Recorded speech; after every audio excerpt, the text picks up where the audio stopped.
Hi, Jeremy. Hi. Hi. So I'll just wait if there's a couple more people that want to join the main room, and then we can get started.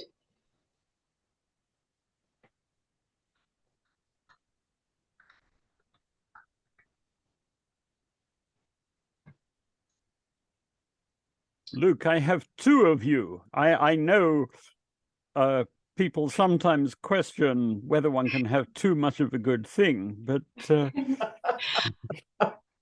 I don't think he can hear you because he has three computers going. ah, So his audio is in the back in the room before, and then he's okay. got two here. So yeah. I guess we can get started now. So first of all, welcome everyone. Thank you for joining. And most of you know how these meet and greets work. We'll be having a few sessions, some going for an hour, some going for up to 3 hours. And most of the sessions will be taking place in this main room, except for remembering Joseph Agassi, which will take place in another room. But we'll let everyone know when we're going to jump over to that one. So most of the time we can just stay in this one. The sessions will be recorded. So if you don't want to be on camera or be recorded, you can turn your camera off. And you can also change your name if you want, and you can press the mute button as well. If you're having troubles with anything during the sessions, you can type in chat. I'll also put something up here. There's also a room that you can jump into if you click on the breakout rooms at the bottom. There's a room that says if you need help with Zoom. So you can jump in there if you're struggling with anything and we can help you out. But mostly we'll be having discussions, and then if you need to raise your hand, if you'd like to have a question or have something to say, at the bottom there's a reactions. So you can click on reactions and then there's a raise hand button. And then I can see you and then we can go to the people that have raised their hands. What else? Okay, so we also have some other rooms in the breakout rooms, which again is that button you can press at the bottom that says breakout rooms. So the ones that say more with is kind of if we're having a topic in this main room and the discussion wants to continue, you can jump into another room and continue that discussion if we're moving on to a new topic. And I think that's pretty much everything. So did anyone want to begin by introducing themselves, letting us know a little bit about yourself and how you came across the philosophy of Karl Popper? Know if anyone wants to volunteer and go first.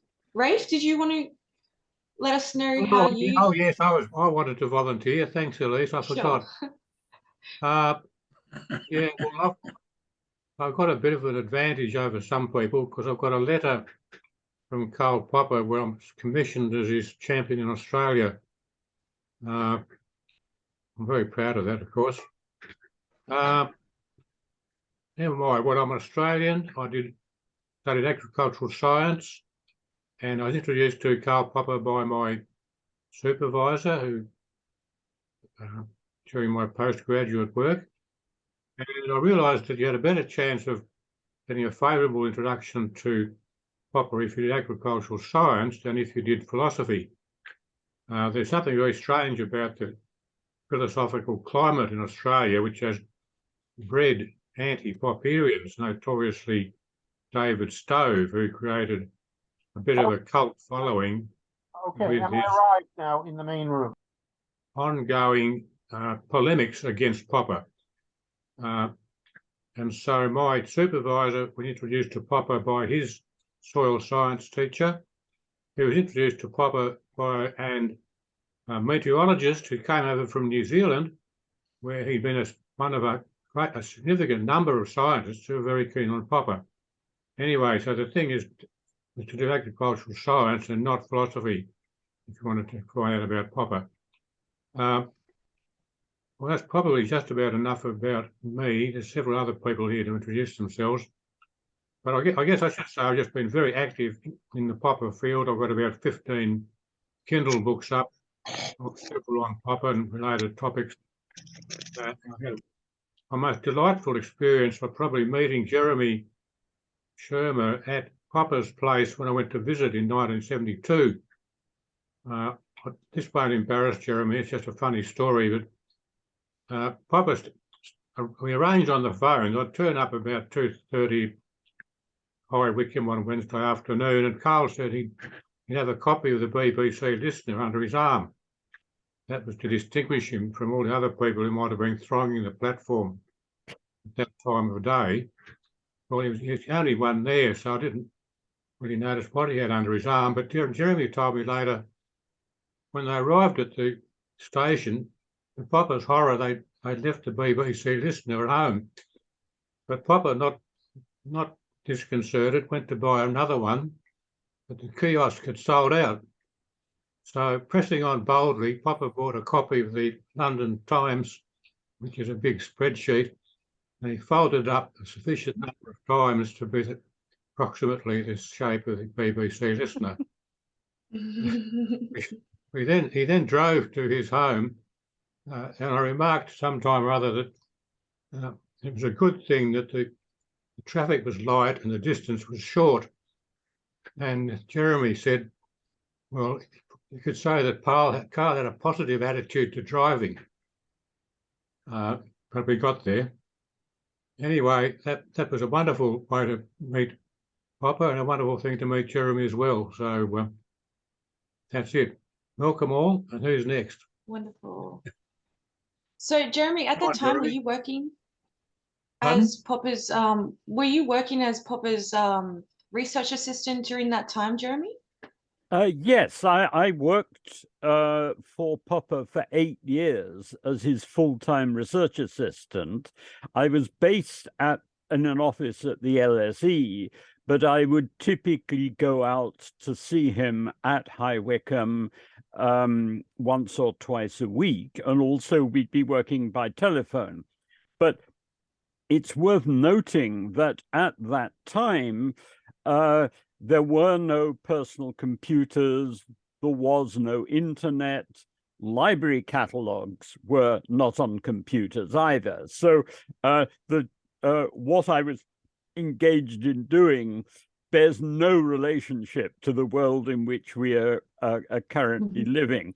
I think Luke is going to ask me a little bit about my time with Popper later in the sessions, and so I won't go on. The only thing I would say is this in relation to what Rafe was saying. Popper, alas, was driving when I was first working for him, but gradually this stopped. He also meeting Rafe on High Wycombe Station, it was a country station in basically a commuter area. So out of commuter hours, there was really nobody there. When I was first going to be interviewed by Popper to work for him, was supposed to come and meet him at High Wycombe, but I got the wrong train. There were trains that went from Paddington to High Wycombe, which is a kind of main express line going in that direction. And there were also trains from a smaller station in London called Marylebone.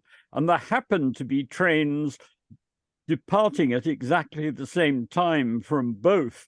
And as a consequence, as you can probably imagine, I got the train from the wrong, from Marylebone. He met the one from Paddington, and I wasn't there. And things got gradually better after that, but there tended to be general chaos. Popper also tended to kind of overmanage small things. So this business with the listener is not untypical. One would tend to get extremely detailed directions about utter trivia, but all done in a very caring spirit. Sorry, I'll shut up now because you've got other people wanting to come in. Lovely, thank you.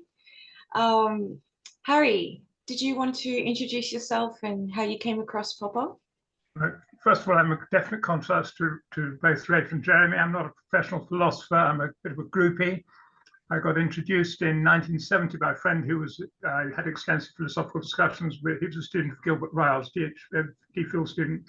He told me I had to read him. I did. I was hooked. I've been reading his books as they came, books by and about Popper since then.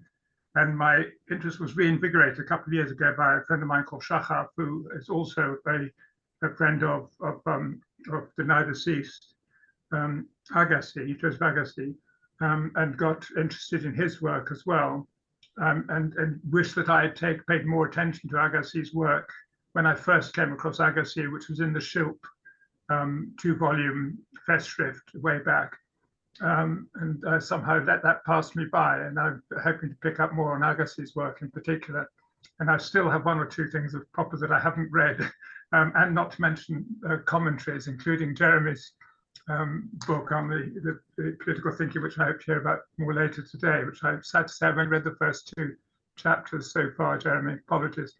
I mean, that's my background. I'm interested particularly in how his ideas can be used in relation to social/political activity.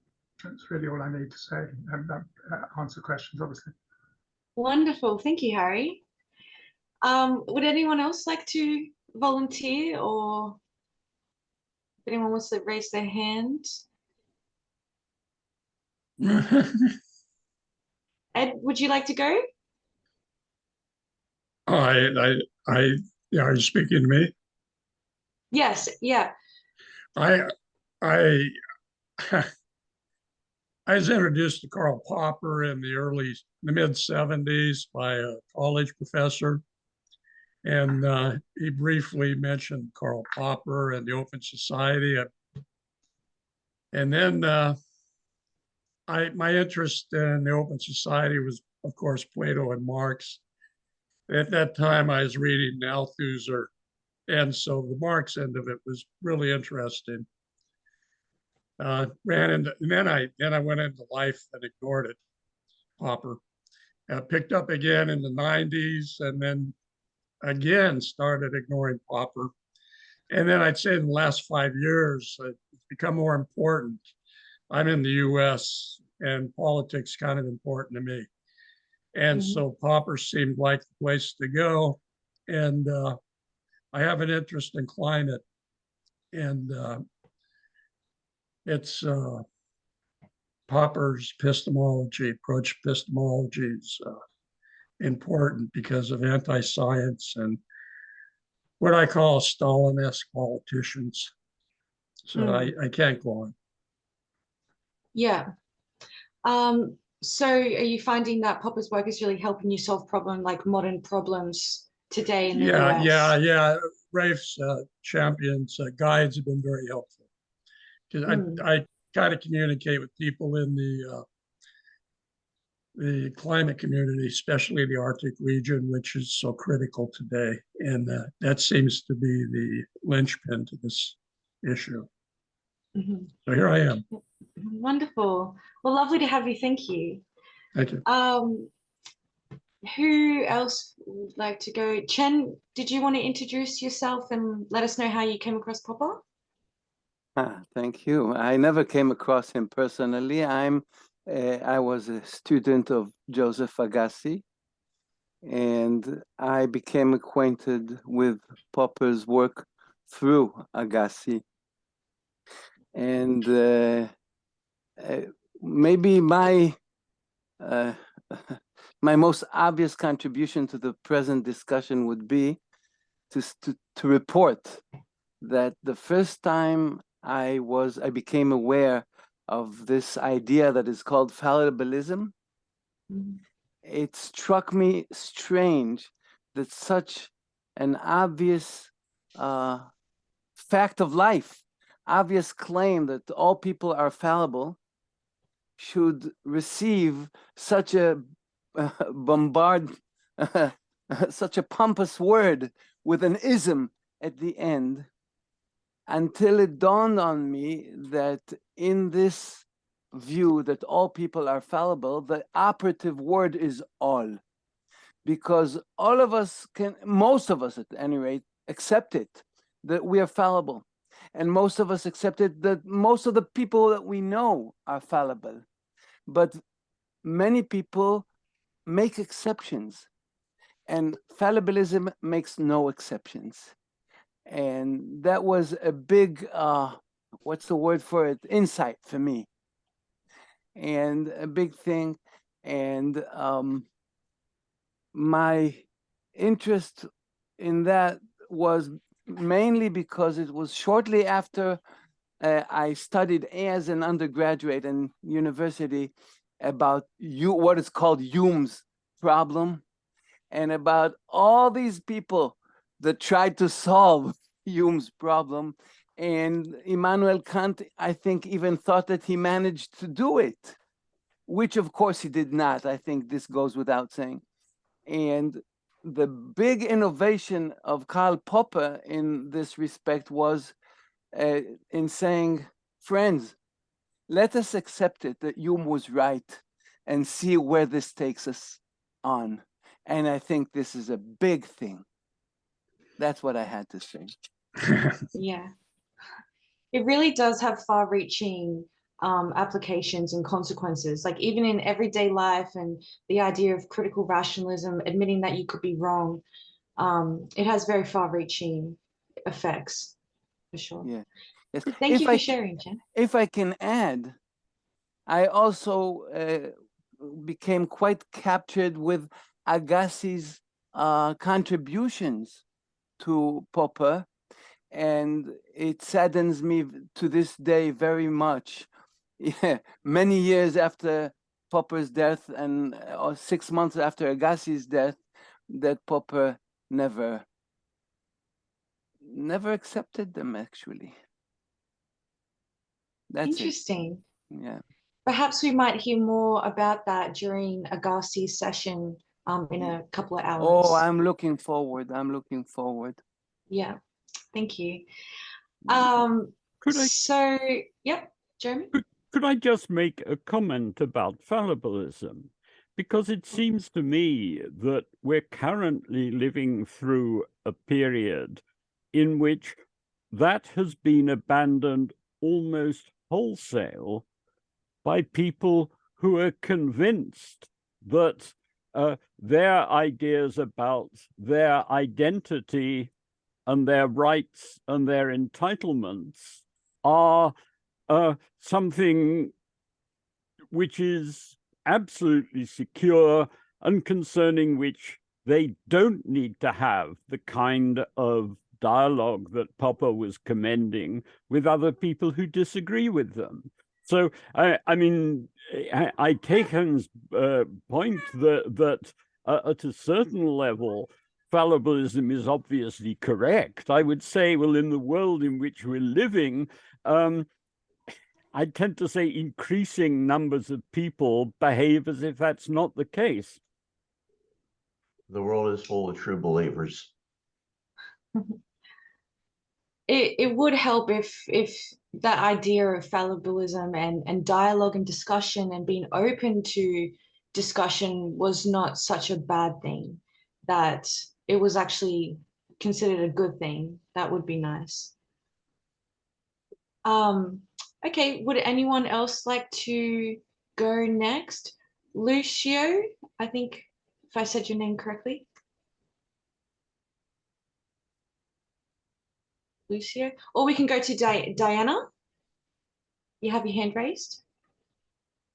Good morning, everybody. My name is Diana. I'm a psychologist, and that's how I implicitly got introduced to Popper. And yes, I'm happy to join. That's all. I don't Happy to see. have you. Oh, no, I don't see Diana. Oh, It's because I'd like to keep my video, down. Okay. It was explicitly stated that this is a prerogative of anyone who wishes to do so. Yes, yeah. Yes. And just another reminder, we are going to be recording these sessions. So if you don't feel comfortable to be recorded, you can turn your camera off and that's completely fine. So, okay, we'll go to the next person. Is it Lucio or Lucio? Yeah. Yeah. Yeah, my name is Lucio. Lucio.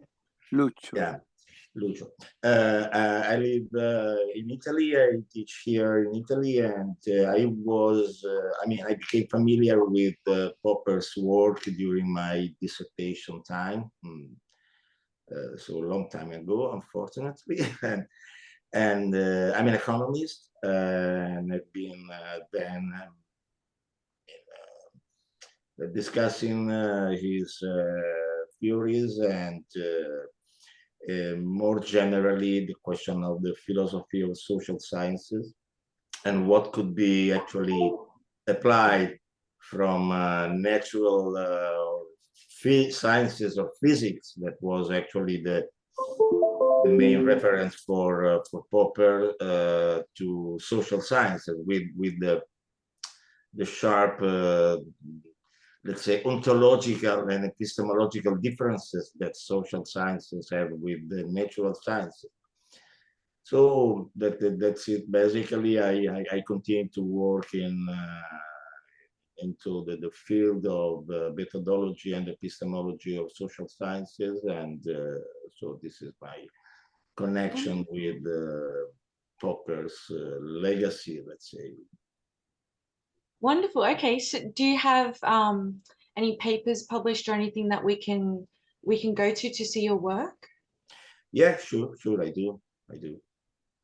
Okay, and we can just find that online, or? So maybe I don't know how to. Okay, yeah, you can share it on chat if you'd like to share anything. Okay. And I guess that goes for everyone as well. Like if you'd like to share anything that you're discussing or referencing or any of your work. Okay, Elise, how do share? So what's the so technical mean? I just did a chat, so something should have popped up, and if you click that, you can get to the chat, or you can click on the chat button at the bottom. Yeah, I can use the chat and attach the paper, maybe. Okay. Yes, yeah, that'd be wonderful. Thank you. Okay. Yes, Good. thank you. Lovely to have I don't know if you. you can attach the paper, but you can attach the message. Can you attach the paper as well? I didn't know that. I think you can. Yeah, I think you can actually attach a file. My apologies. So yeah, see how you go, and if you struggle with anything, you can always reach out to me or any of the other organizers, and we can see how we can work it out. Yes, Okay. Not forgetting to send a message to everyone. If you reply to the last message, only Elise will get that. Yes, that's true. So when you're in the chat, when it says to, there's a button that says everyone. If you click on that, you can choose everyone, or you can choose only specific people who will see the chat. Okay, so we can go to Kane. If you would like to introduce yourself and how you came across the philosophy of Popper. Okay, my name is Kang Kyung-hoon. I'm from South Korea, and I'm interested in Karl Popper's philosophy. My major was philosophy in Korea. Our philosophy student must study an Eastern, Asian, and Western European study both. So we are very mixed philosophy. We have a very mixed philosophy. I have 5 volumes of Popper's Popper's Korean edition. This is Korean edition. Wow. Yeah. Let me just a minute. Yeah.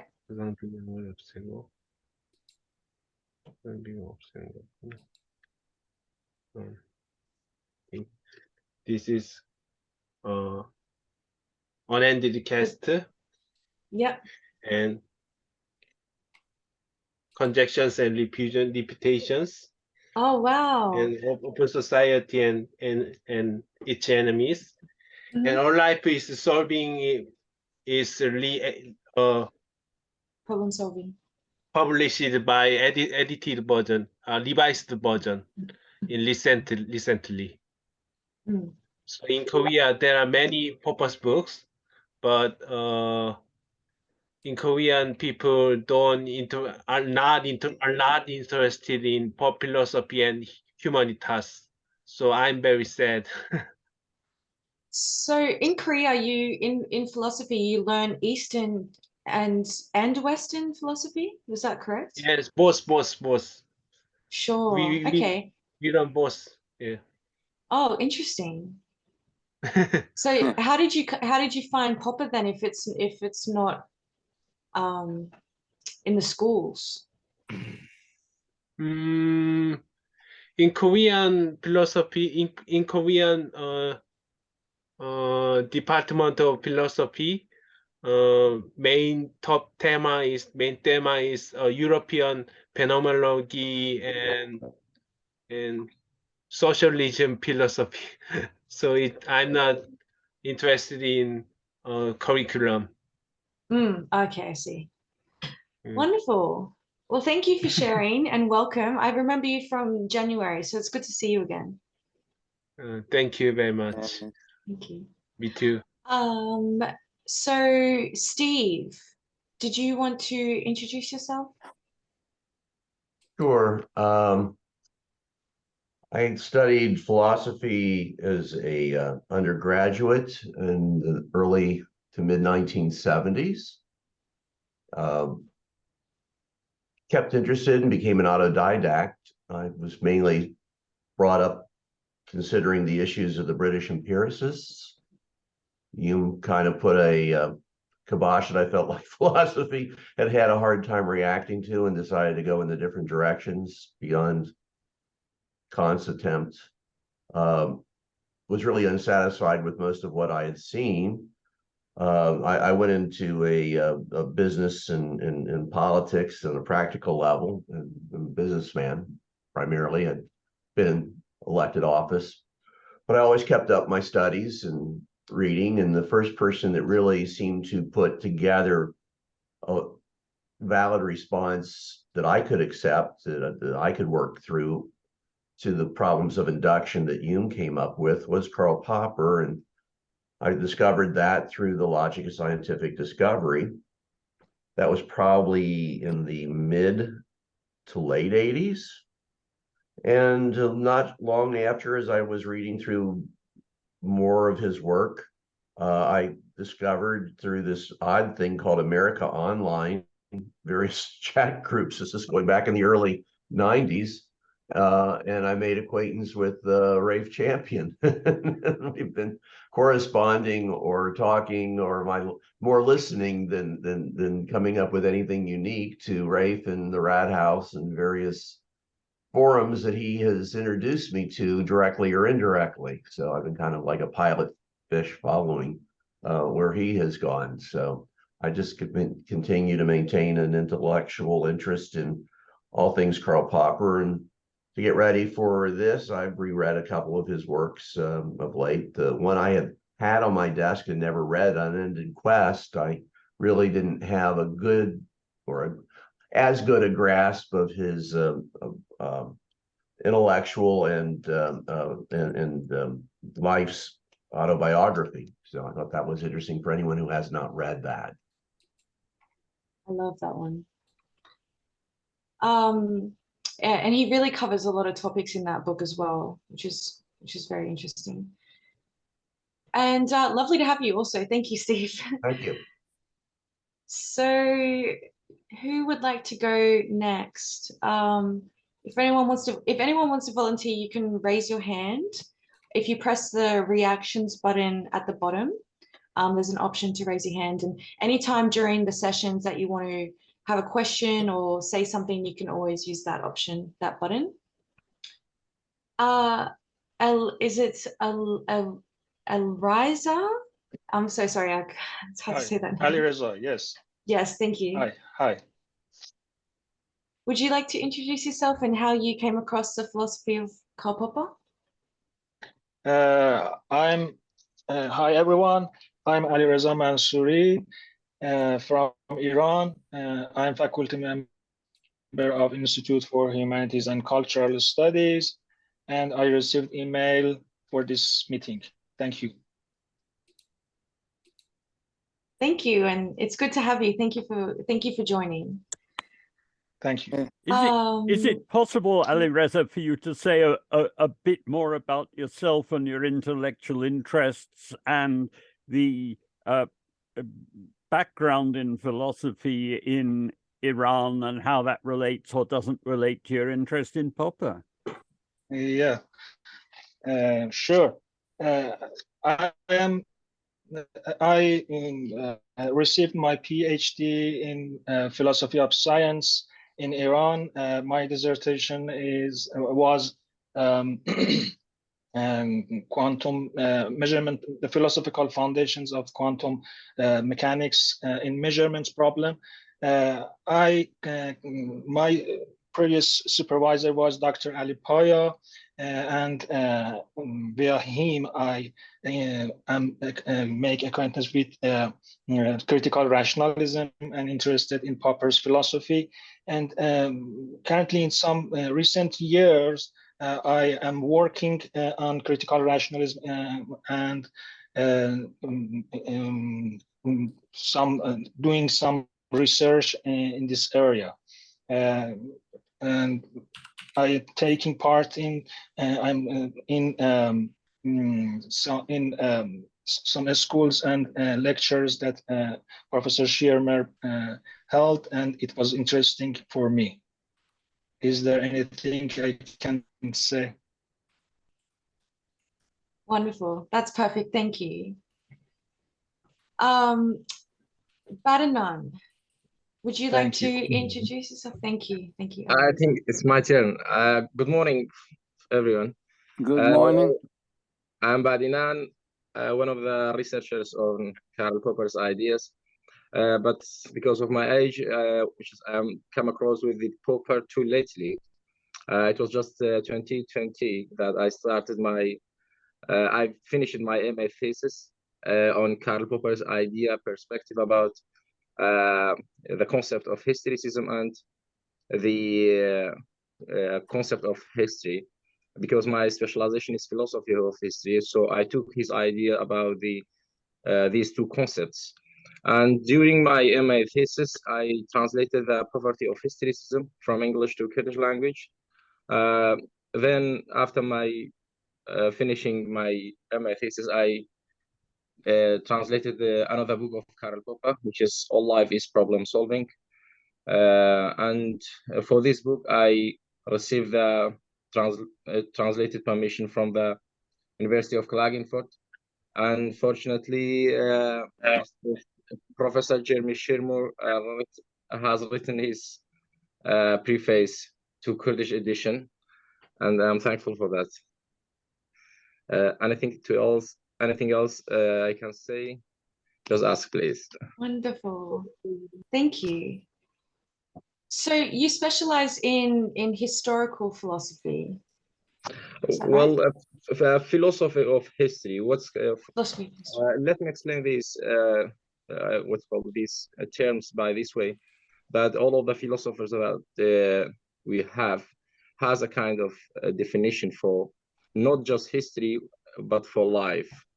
How we start from the beginning and how we go, or how we, for example, what future we can get it. But Karl Popper, as a philosopher, tried to tell us the future is open and there is no determined future.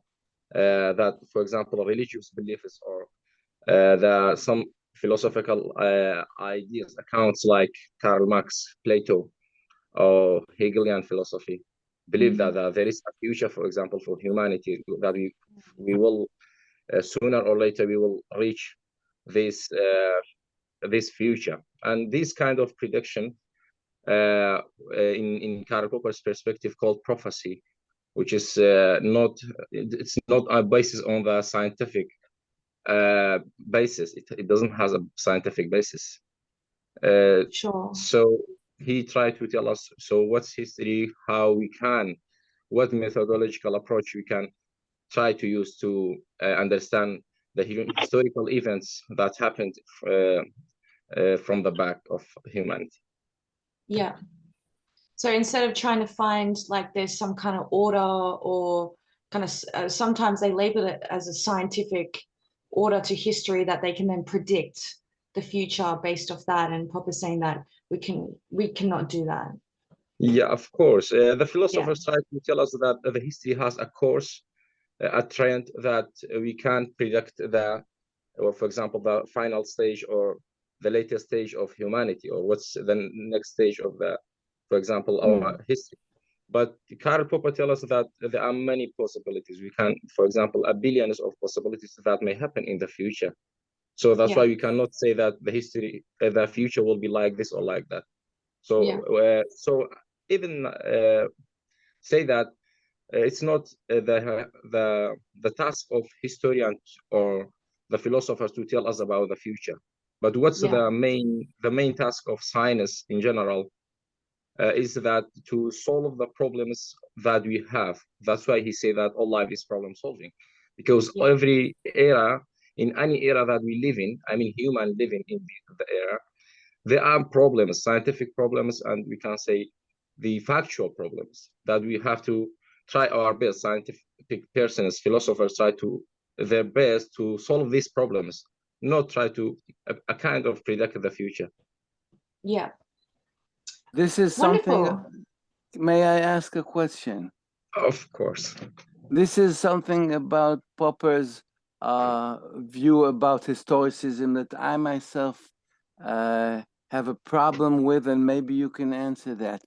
Is there no predicting the future at all, according to Popper? Well, prediction in Karl Popper's perspective, as far as I know, he believed that as natural sciences has a kind of future prediction, and prediction is a part of science which is important to tell us, for example, what will happen. But he thinks that the main task of the science is not to tell us what will happen in the future, but try to solve the problems that we have in present time. Yeah, Jeremy wants to speak, I think. Yes. Could I just on this? He knows better, yes, of course. Well, no. I mean, but could I just on this say that what Popper was critical of was the idea that there was a kind of telos to, or underlying aim or goal to history, and that this was unconditional in its character. So from his point of view, predictions are perfectly possible, but they have to be conditional ones. And that is what I was trying to hear. Thank you very much. Just as a tiny writer to it, I mean, one might make predictions which are conditional, but where one is pretty sure of what some of the conditions are. I mean, for example, you may have people who rightly call our attention to problems of climate change. Someone, though, might make a prediction along the lines of saying, if things continue as they are at the moment, then everything will be a disaster. They might also say, well, I actually suspect that it's going to be very difficult to get people to behave in ways differently from how they are at the moment. And they might then go on and explain a whole bunch of reasons for this. And so they might say, well, I'm pretty sure that there is a disaster facing us, but they might equally say, but of course, this is a complex matter, And any prediction of this kind, it depends on certain conditions, and that the assumptions that I'm making about it, they may say, may well be wrong, or we may well be able to change people's behavior or change people's minds in ways that currently I don't think we're going to be able to. Mhm. Yeah.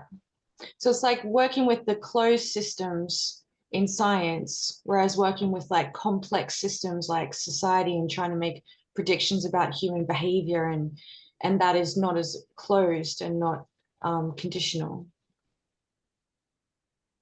in that way. Kane, did you have your hand raised? Who, me? Kane, yeah. Oh, Kane, sorry. Yeah, Kang, me. Kang, sorry. Sorry. The correct pronunciation is Kang. Kang, thank you. Kang. Yes. I'm the only East Asian. I believe this debate, it's in my own opinion, I believe this debate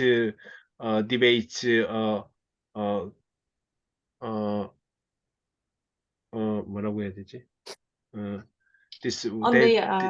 The debate will be very wide in social science. So we will focus on the essence of philosophy and humanitas, and we will focus on in our mind and inner mind. It's on my opinion. Thank you. Yeah, wonderful. So we'll go to, I think, who jumped in after that? Sakban, if you wanted to introduce yourself. Yeah, no pressure. If no one wants to speak, you don't have to, but yeah, did you want to? Okay, thank you. This but here afternoon. Good afternoon. Good afternoon. Good afternoon. You are morning, yeah? Well, we're from all over the world, so. In Korea, it's the evening. Yeah, evening, yes, just like you. I'm from Indonesia. Yeah.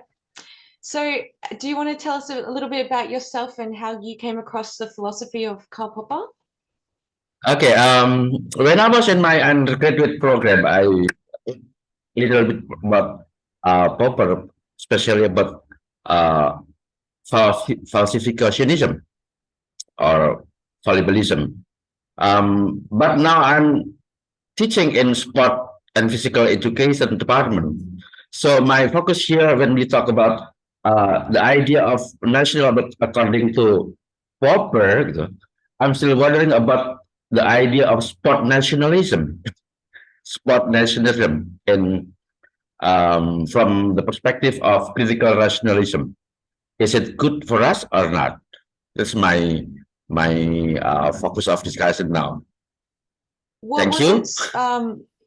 What was it? Spot rationalism compared to critical rationalism? Sport nationalism. The contribution of sport in strengthening the spirit of them. Sport nationalism. Sport. Yeah. Sport. Yes. Like football.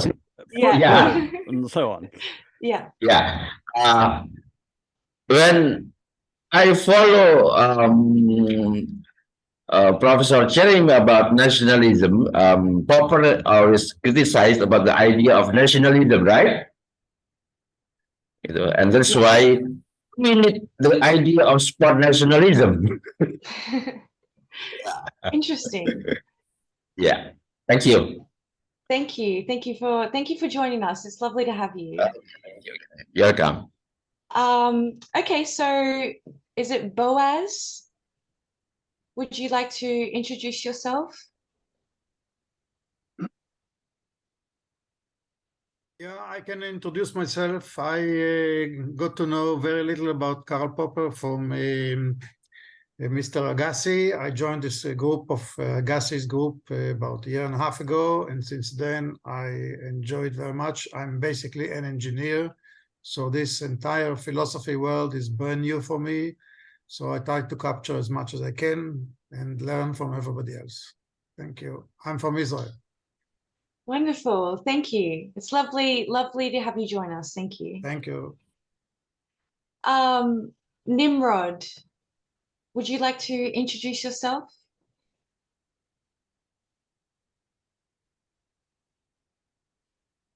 I don't see Nimrod. Oh, yeah, I see him. Nimrod. Yeah. Nimrod If you're struggling to find the mute button, it should be on like the bottom left-hand corner. But no, yeah. Or just press and hold the space bar for desperate. He might not be yeah. not be at the microphone. Yeah. What about Orsini? He's with us. Oh, Orsini, yes, thank you, Jeremy. Hi everyone. Sorry, I'm driving, so but I still can contribute. I'm Orsini Taiwo Afisi, from Nigeria. I wrote my PhD thesis on Popper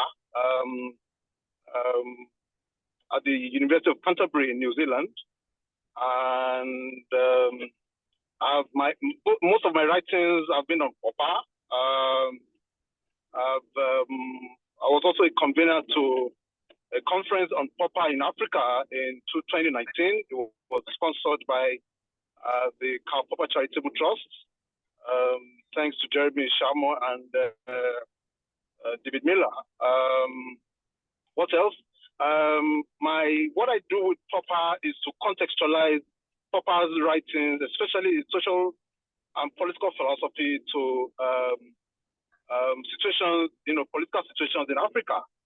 And yeah, basically that.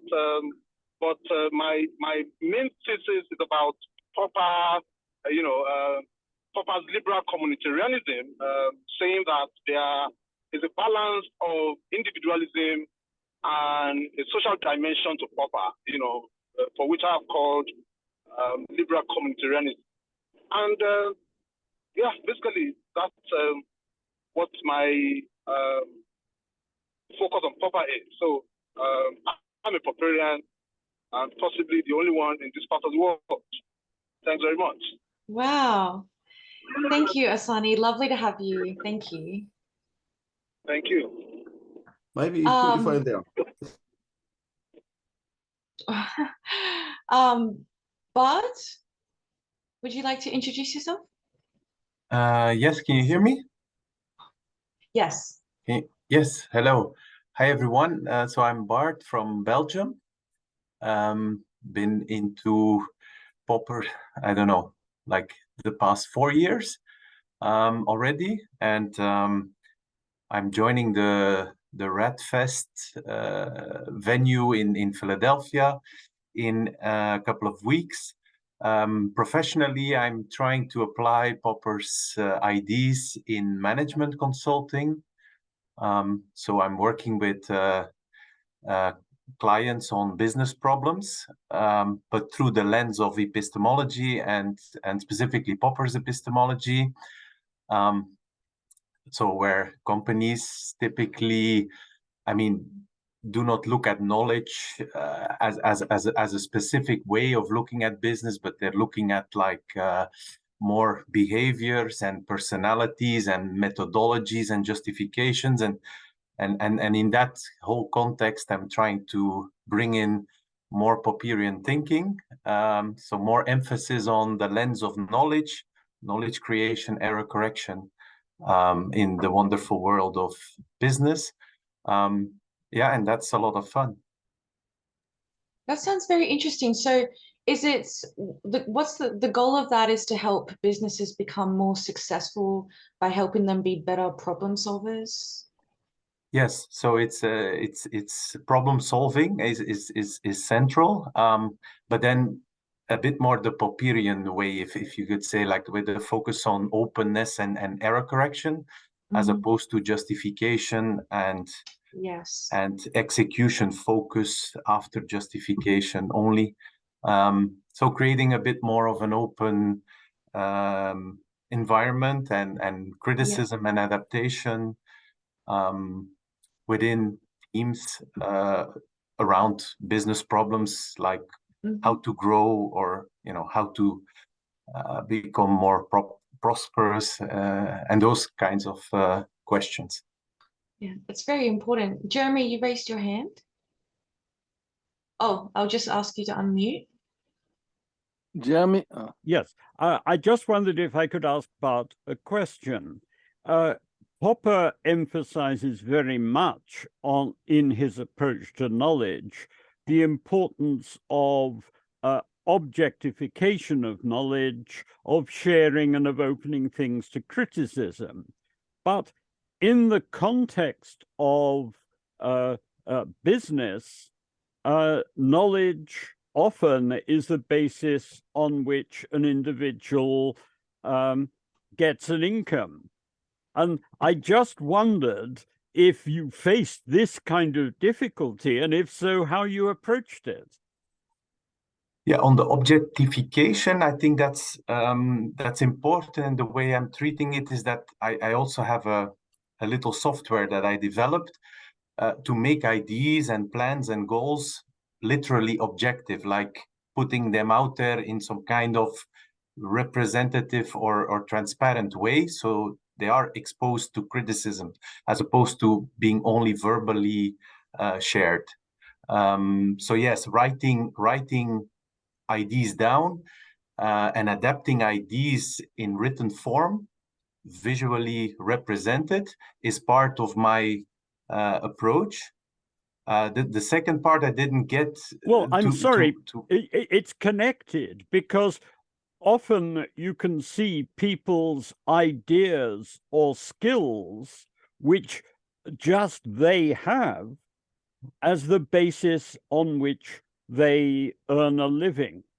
For example, in the literature on knowledge management, there was a famous case where some Japanese people got permission to go to a hotel in, I think, Tokyo, where there was a chef who had been trained in bread making in Paris, and where essentially what they did was to study in detail the movements that he was making and incorporate them into their new bread making machine.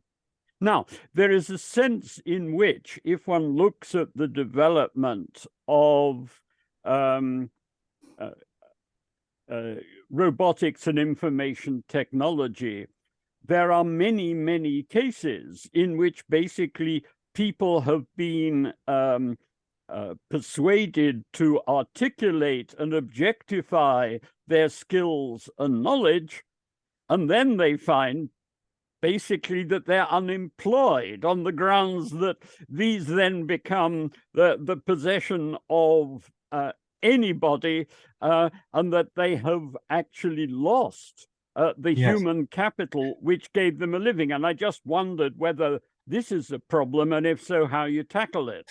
Yeah, well, yeah, now I understand the question better. It's less of a problem because the kinds of error correction that I'm focused on is in these kind of structured organization with a lot of silos and layers, where the real problem is that the individual expertise and the individual knowledge is not exposed against each other. And so the improvement of the knowledge and the error correction is really at the interfaces between silos and different layers.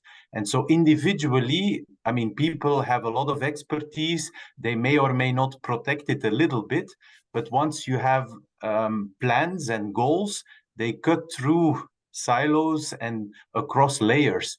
And it's at those interfaces that there's a lot of important error correction to do, simply by sharing what kind of interfaces you're faced with, and how you have to adapt and correct plans and goals so that they can cross these interfaces, which make cooperation always much more difficult. Well, I agree completely, but why I linked these things was because it seems to me that in principle there is a risk that once you have done your work and got people to articulate their assumptions and so on, other people in the firm will come along and say, that is most interesting. We can actually have our IT people take over doing that, and then just get rid of these people we've been employing before.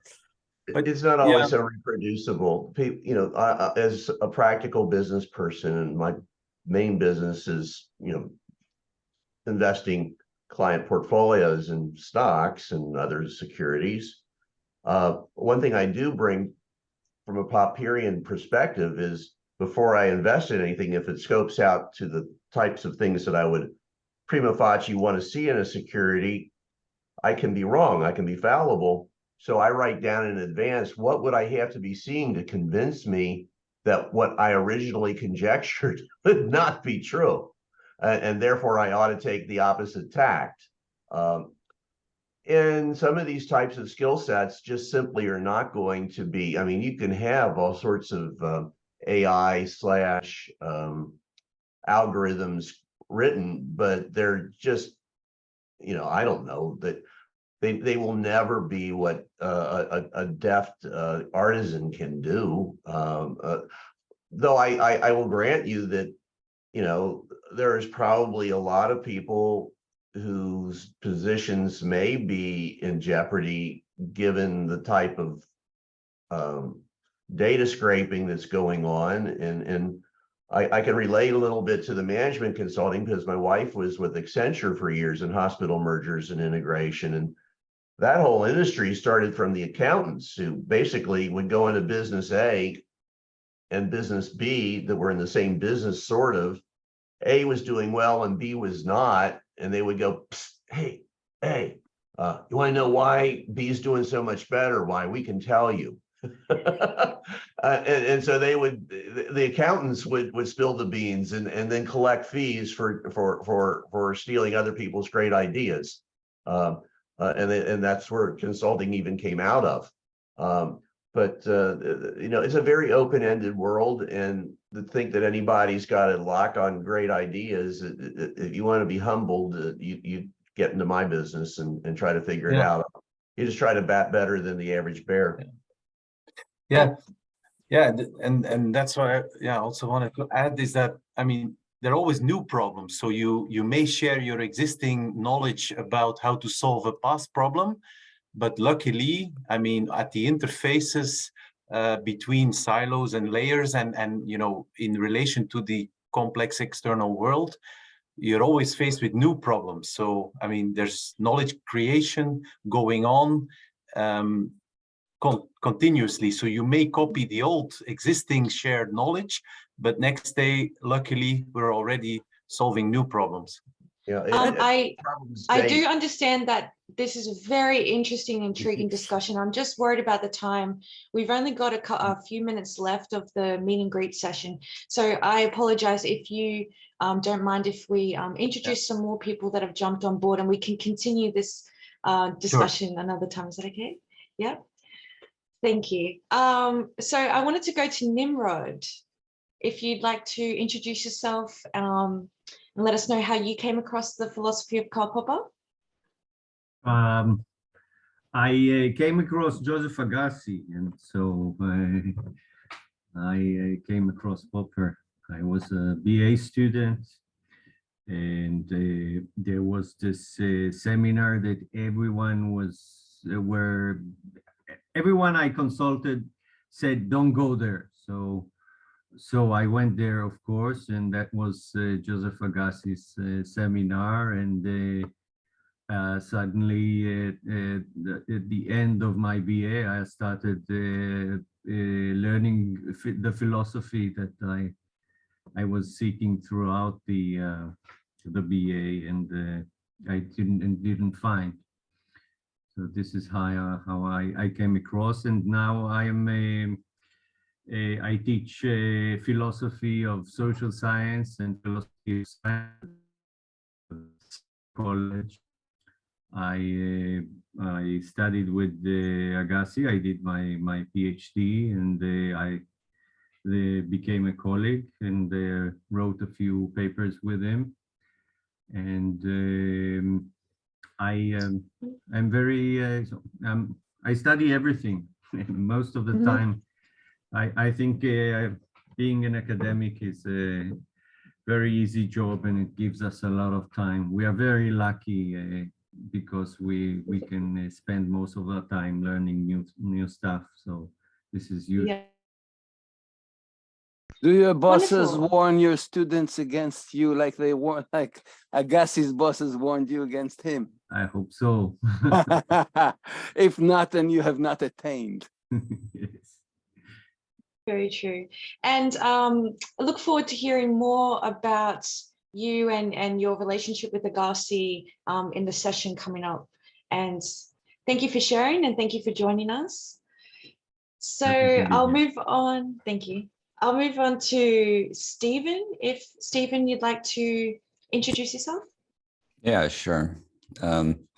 So I learned my Popper as a sociology graduate student and also philosophy graduate student, but more in sociology, strangely enough, because we had some sort of nighttime reading groups that read Popper, and things like poverty of historicism were still live issues for social science. So, and then I started publishing with philosophy of social science, and not in a particular Popperian way, but it certainly was ingrained in the way that I thought about problems in philosophy of social science.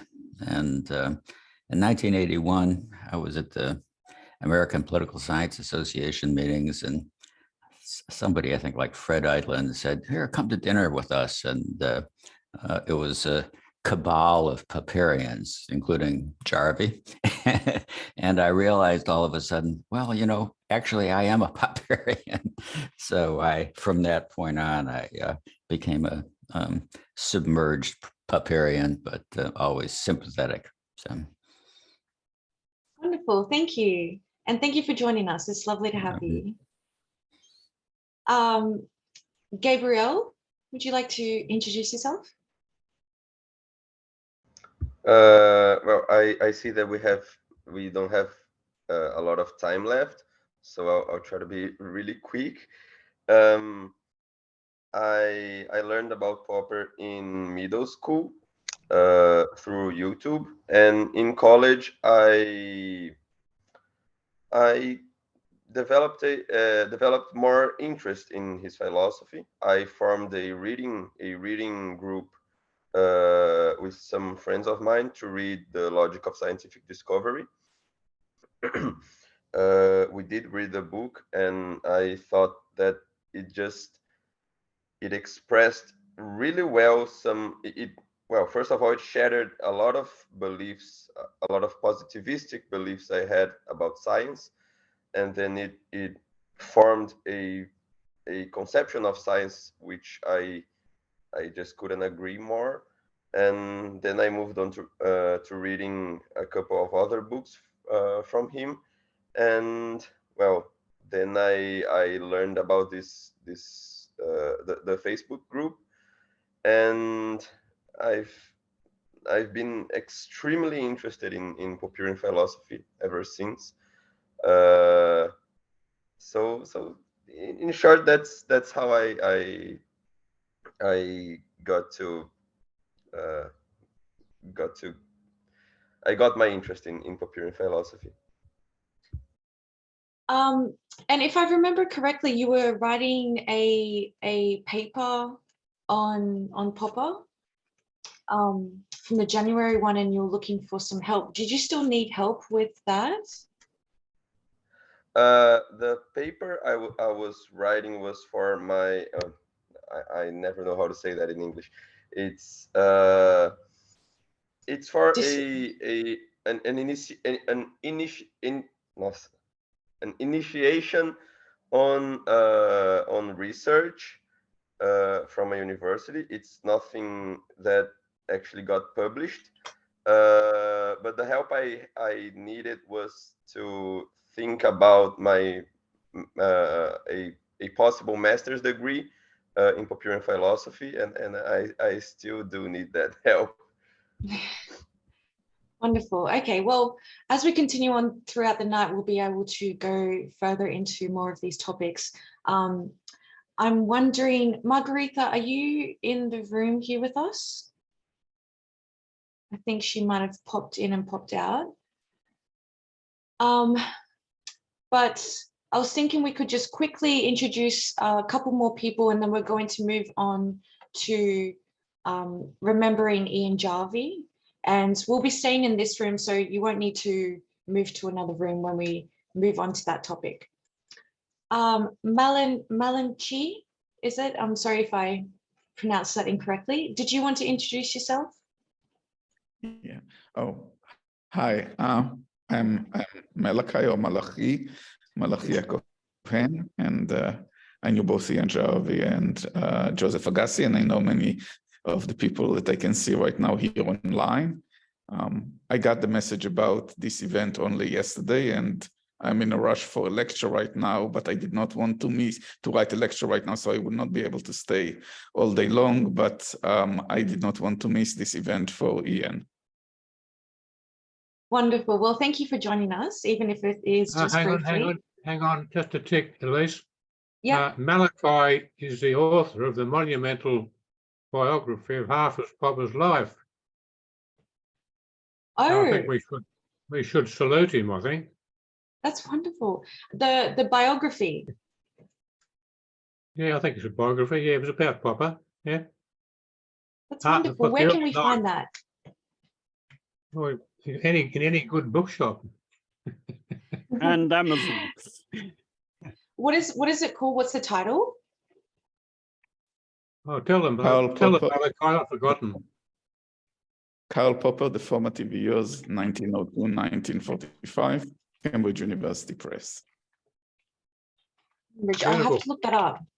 It's absolutely a key work on Popper. I mean, if you're interested in him, this is the place to go to. Mm-hmm. Yep, I've just found it on cambridge.org. So I'll post that link in the chat if anyone wants to read that later. Thank you. Thank you. Thank you for joining us. Margarita, I see you've joined us. I know we're running a little bit over time, but I just want to make sure that everyone's had a chance to introduce themselves. So if anyone hasn't introduced themselves yet and would like to quickly say hi and introduce yourself, if you could raise your hand. Oh, Nick, would you like to introduce yourself? Yeah, Nicolasi. Hi. Hi, Elise. Hi. Hi. I'd like to give a quick shout out to Elise. I think you're doing an amazing job. You're a huge advocate for Popper and democracy. Excellent. And you're the one that introduced me to Karl Popper, actually. I remember once we're having a conversation about politics, and I was bringing up certain politicians, I should vote for this guy or vote for that guy. And then Elise came out and said, it's not about who's it's not about who leads. Who should rule. So it's about it's about their philosophies and protecting the weak from the strong. And I thought, wow, this is great philosophy. Where are you getting this from? And she goes, Karl Popper. So she showed me the little book that she had on Karl Popper, The Open Society and Its Enemies. I was trying to find it. So I think this is a problem that we're having is with Karl Popper, is that it's this information or this literature of his is probably very difficult to find. I used to go to a local library when I was young in my teenage years, and all I used to read about was Plato, Aristotle, all these big names. Obviously, there's not many writings about Socrates, but then you'll never find, or I shouldn't say never. Maybe there are certain libraries where it's available, but I didn't see this. So I had to find it. I had to look through various online stores to try and find it. I eventually found it. I bought it. I bought this and Conjectures and Refutations. Look, I'm just a student. I'm here observing. but I think it's great having, listening in on what everyone's got to say. And I'd like to give a huge thanks to Elise, because she's the one that introduced me to Karl Popper. That's my, well, I was gonna say we had a laugh about it last night. I was gonna say, actually, yeah, I met Karl Popper in a pub somewhere. We had a drink. I wish I had. I wish I had. That's not the case. So I'm I not have sure if met he was much of Elise, a and we've drinker. had a drink at a pub with Elise. So not Karl Yeah. Popper, but yeah. Wonderful. Thank you for sharing that, Nick. And it's Thank lovely you. to have Thanks, you. everyone. Thank you. Thanks. Is it Svi? Yes. Yeah. Would you like to introduce yourself and how you, just quickly as well, how you came across Karl Popper's philosophy? Yeah, I was interested in, I'm coming from a technology world, startups and technology, and I was lately interested in Baruch Spinoza, the Jewish philosopher. And I asked Professor Agassi for a meeting, and from that meeting, I was introduced through Professor Agassi to Karl Popper, of course. And in the first meeting, Joseph talked to me about, we discussed Spinoza's philosophy, but during that meeting, he said to me, please remind me in the end of the conversation to tell you about my dream and about my startup. So since that, I worked with him on a very unique startup based on a philosophy idea. And maybe I will talk about it later. Yes, thank you. Thank you, Svi. We are just running out of time, but I do appreciate everyone for sharing and introducing yourselves, and for everyone to be here. If there are people that we didn't have the chance to get to, I apologize. But hopefully later on, as the sessions continue, we'll be able to get to know everyone a lot more. So thank you all for being here.